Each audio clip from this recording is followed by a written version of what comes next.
En Salud, Dinero y Amor te acompañamos, te orientamos, te decimos, te recomendamos.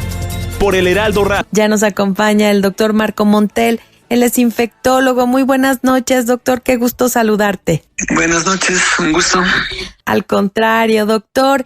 Y platícanos cómo se contagia el ébola. Se sabe que es a través de fluidos corporales como la saliva, el vómito, la sangre. Pero ¿qué tan fácil es que se contagie? Sí, en efecto, la vía de contagio es, como bien comentaste, por fluidos corporales de diferente tipo, desde saliva, sudor, vómito, evacuaciones. El riesgo no se transmite por vía aérea, eso es muy importante, lo cual ha disminuido la capacidad de diseminarse. Es un virus que lleva circulando, se sabe, pues, al menos unos 40 años. Y en ese tiempo todos los brotes han estado restringidos a África. Ha habido uno que otro paciente de pronto fuera de África asociado a contactos en África, pero se ha limitado por completo la diseminación de la enfermedad, justo porque las personas, para que contagien de entrada, deben de ser ya sintomáticas. Aquí no hay gente que transmita el virus siendo asintomáticos, ¿no? Como sucedió en el COVID. Entonces eso es importante también saberlo,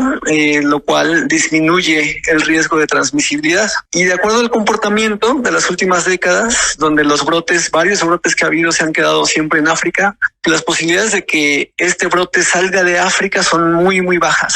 Y por lo tanto, de igual manera que llegue a nuestro país, también sigue siendo el riesgo muy bajo. Doctor, muy buenas noches. Le saluda Marilena Vega, y con la llegada del Mundial se esperan, por supuesto, algunos turistas y deportistas que vienen de la zona donde existe el ébola. Esto puede generar preocupación dentro de, por lo pronto, los habitantes de Guadalajara, porque es donde se estarían concentrando. ¿Esto puede generar problemas para México? El riesgo sigue siendo muy bajo. Las zonas del Congo que están afectadas son zonas muy remotas, zonas marginales, donde la gente, pues, habitualmente en esas zonas no tiene como el recurso para salir del país, ni siquiera para salir de la zona en la que viven. Entonces las posibilidades de que aunque llegara alguien proveniente ya sea de Congo o de Uganda, que son los dos países donde se ha documentado el brote actual, aunque llegaran a México, las posibilidades de que vinieran de estas zonas son muy bajas.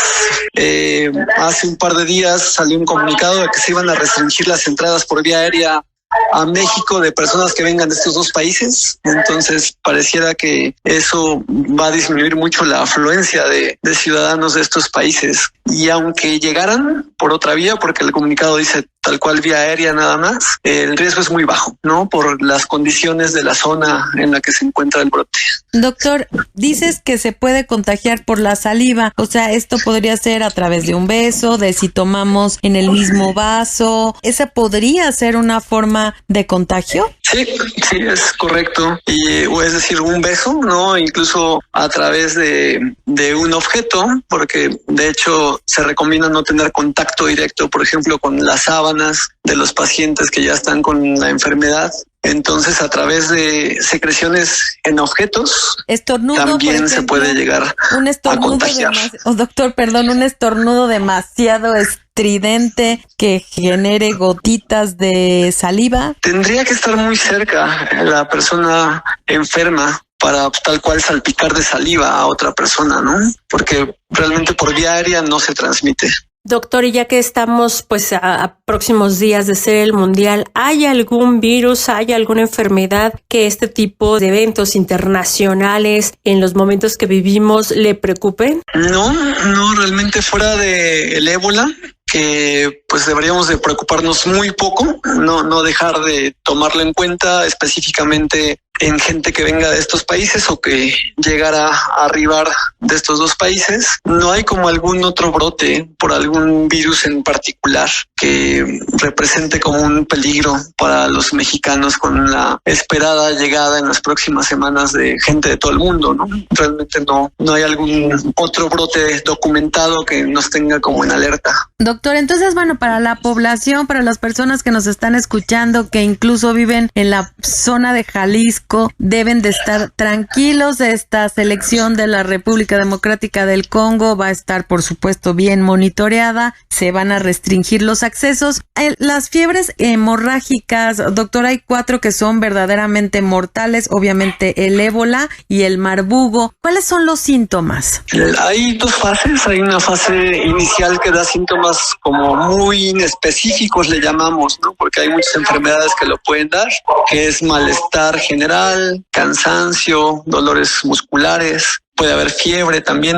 Importante, no hay síntomas respiratorios. Habitualmente no se presenta ningún síntoma respiratorio en esta primera fase. Puede haber náuseas, vómito, diarrea. Y en una fase más avanzada, que habitualmente llega como a la semana de esta primera fase, puede haber hemorragias. Hemorragias en las encías, de la nariz, intestinales. Son los síntomas principales.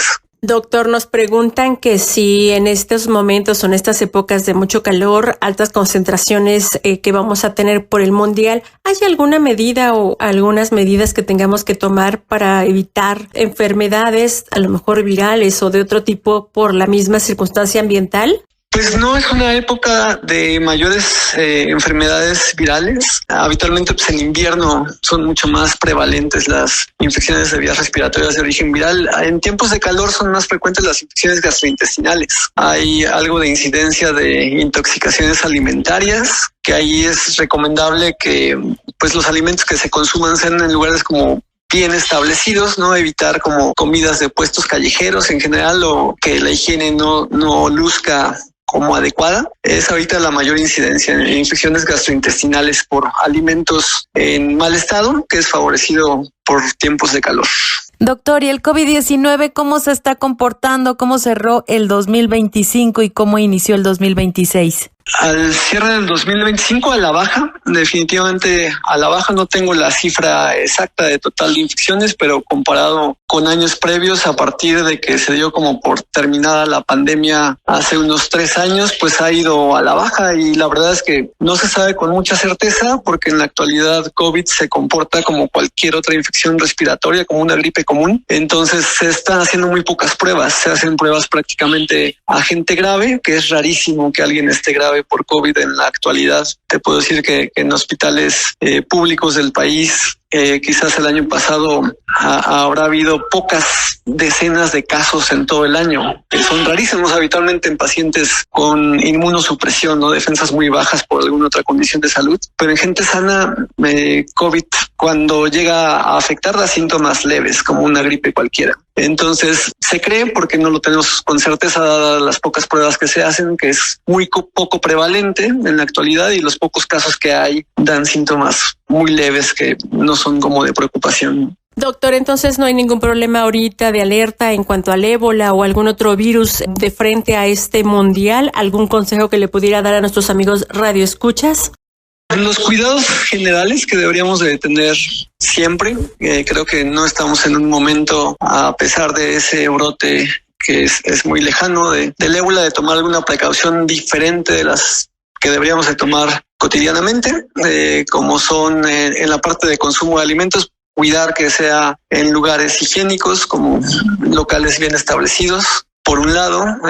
Por el otro, aquellos que estemos enfermos, sobre todo por consideración de los demás, evitar lugares concurridos. Si hay alguien con síntomas respiratorios, evitar ir a lugares concurridos para no diseminar el virus. Personas con situaciones de salud que los pongan en riesgo, sobre todo con defensas bajas en quimioterapia, personas con problemas renales avanzados, con problemas pulmonares, deben extremar precauciones con uso de cubrebocas en lugares públicos, porque tienen más riesgo de infecciones respiratorias o de que tengan una situación de gravedad por infecciones respiratorias. Higiene de manos de vez en cuando, sobre todo antes de consumir alimentos, ¿no? Higiene de manos ya sea con alcohol gel o con agua y jabón. Básicamente, fuera de eso, nada en particular.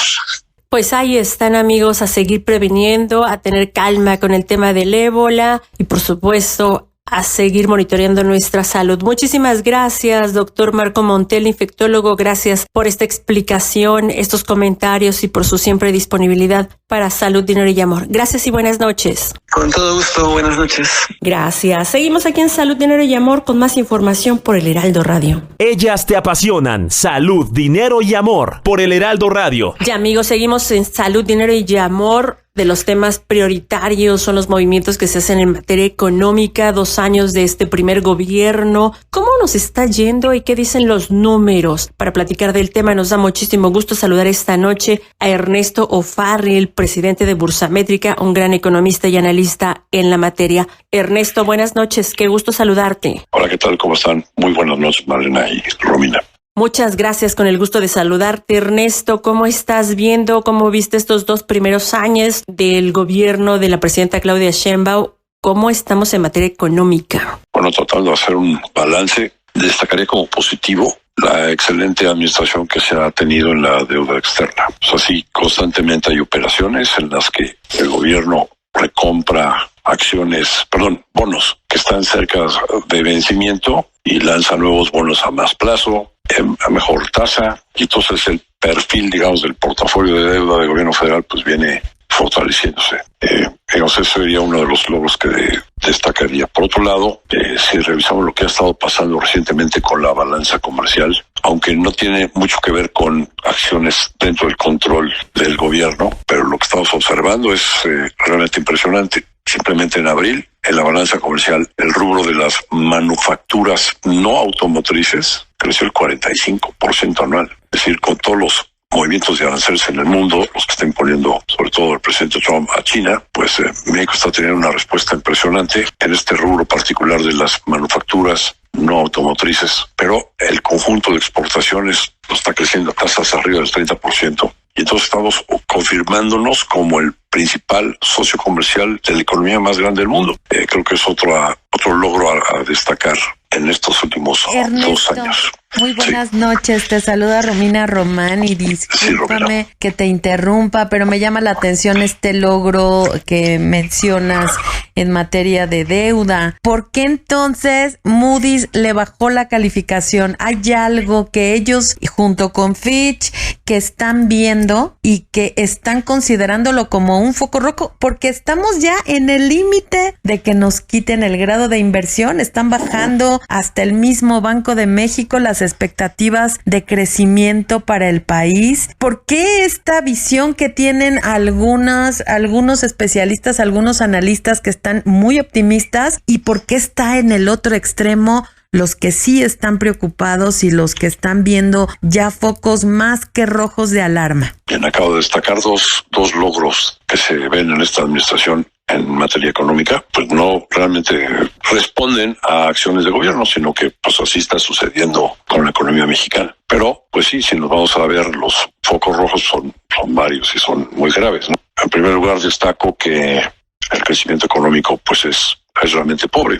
Quizás el promedio, pudiéramos tomar el crecimiento promedio del PIB en los últimos 6 trimestres, y es alrededor del 0.3%, un 3% anual de crecimiento. O sea, es totalmente insuficiente. Estamos realmente en una economía estancada. El último trimestre caímos 0.6% trimestral, ¿no? Y ese crecimiento se debe a su vez a otro enorme problema que traemos, que es la falta de inversión. En abril se acumularon 18 meses consecutivos de caída en la formación bruta de capital, es decir, en la inversión productiva, tanto del sector público como de la parte chiquita como la del sector privado. Han destacado recientemente el récord en la inversión extranjera directa en el primer trimestre de este año, 23.500 millones de dólares. Sí, pero solo el 7% de ese monto, es decir, un poquito más de 1.500 millones de dólares, corresponde al nuevo flujo de inversión. Lo demás es la pura reinversión de recursos que hacen las empresas extranjeras en el país, pues, por su capital de trabajo, porque tienen que pagarle a proveedores, porque le pagan a los empleados.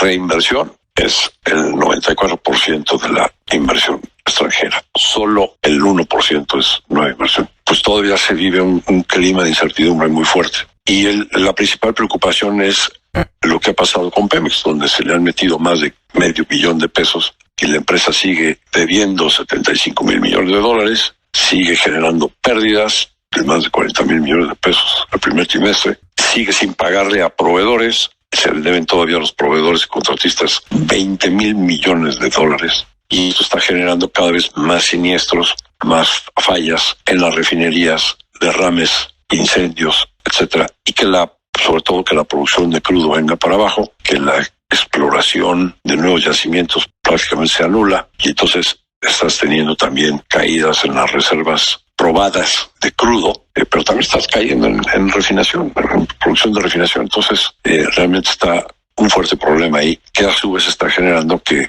las finanzas públicas estén vulnerables. Y eso es lo que ha hecho que las calificadoras estén revisando a la baja, ya sea la perspectiva de la calificación o la propia calificación, como hizo Ernesto. Y bajo este panorama, ¿se puede hacer algo para que no nos pegue tanto en la economía, no solamente como país, sino en el bolsillo de los mexicanos? Porque el empleo se viene hacia abajo y el dinero cada vez alcanza para menos. En materia de empleo estamos teniendo cada vez mayor empleo informal, es decir, aunque el gobierno presume de que la tasa de desempleo es muy baja, sí, pero es a costa de que las personas están obteniendo trabajos de muy baja calidad en la economía informal o autoempleándose, ¿no? Y entonces pues los ingresos de las propias personas pues son cada vez más bajos por más programas sociales que están dándose. Y aquí el problema es, pues se tendría que corregir con una buena reforma fiscal que permita que la inversión crezca, y también se podría corregir, si se corrige el Estado de Derecho, la inseguridad, los servicios, la mala calidad de los servicios de gobierno. Pero pues no se está queriendo hacer una reforma fiscal porque tenemos unas elecciones intermedias a mediados del año entrante, y entonces no se ve factible la reforma fiscal sino hasta finales del año entrante para poderse aplicar a partir del 28. Y pues sería una reforma fiscal recaudatoria que también se cuestiona, pues qué tanto más puedes recaudar si la economía no crece, ¿no? Entonces sí estamos, digamos, en una trayectoria bastante preocupante, donde las finanzas públicas es el talón de Aquiles, y dentro de ese talón de Aquiles tienes otro talón de Aquiles, que es las finanzas de Pemex. Ernesto, y en términos generales, ¿cómo calificarías esta administración de la presidenta Claudia Sheinbaum? Pues con muy baja calificación, ¿no? Por los propios resultados que estamos viendo. Cosas que se están haciendo bien, como pues la administración de la deuda externa, sí se está haciendo bien. Pero el conjunto de la condición económica está realmente mal. Acabamos de tener un nombramiento la semana pasada para alguien que sustituiría a nuestro enviado para embajador de Estados Unidos, el señor Lasseri. Se acaba de nombrar una persona para sustituirlo en la Dirección General de la FINSA y la Dirección General de Bancomex, dos bancos de desarrollo, pues que deberían ser relevantes, ¿no? Bueno, pues la persona que nombraron, me ahorro el nombre, ni siquiera ha pasado por trabajar en algún banco en su experiencia profesional. Pero es amigo de Andresito, ¿no? Pues sí, la condición de la economía pues no puede quedar en manos de gente inexperta. Los resultados, pues ya sabemos cuáles son, ¿no? Malos resultados. Ernesto, ¿cuál sería tu recomendación para los amigos que nos escuchan? ¿Qué hacer en estos momentos con nuestra economía de bolsillo? Bueno, pues sí tenemos que cuidar los que tienen empleo en la economía formal, cuídenlo mucho. Tenemos que seguir teniendo mucha austeridad en nuestro gasto.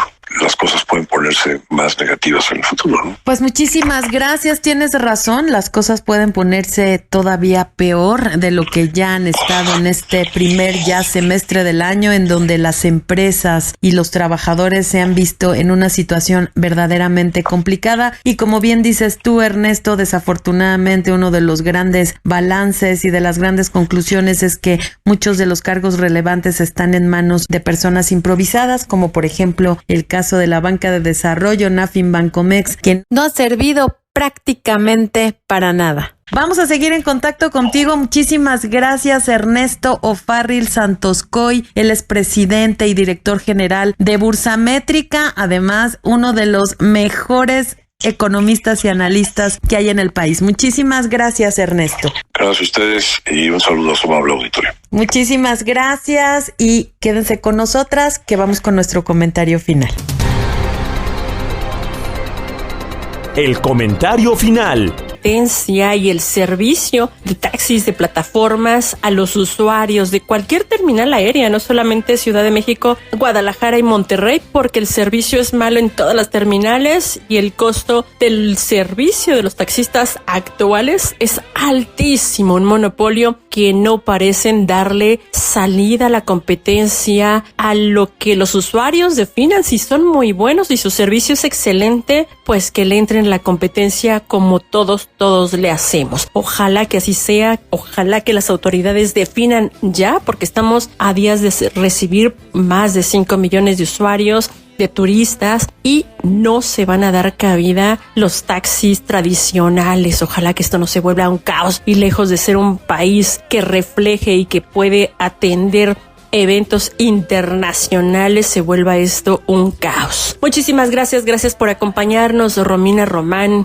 Un gusto hacer esta emisión, este programa desde hace 10 años, nuestra semana de aniversario. No pude tener mejor socia que tú. Vaya que la recomendación desde entonces de voltear a verte como una socia ha sido gratificante y reconstructiva. Ojalá que sean muchísimas décadas más. Muchas gracias por tu entrega, tu profesión. Salud, dinero y amor con Romina Román y Marielena Vega.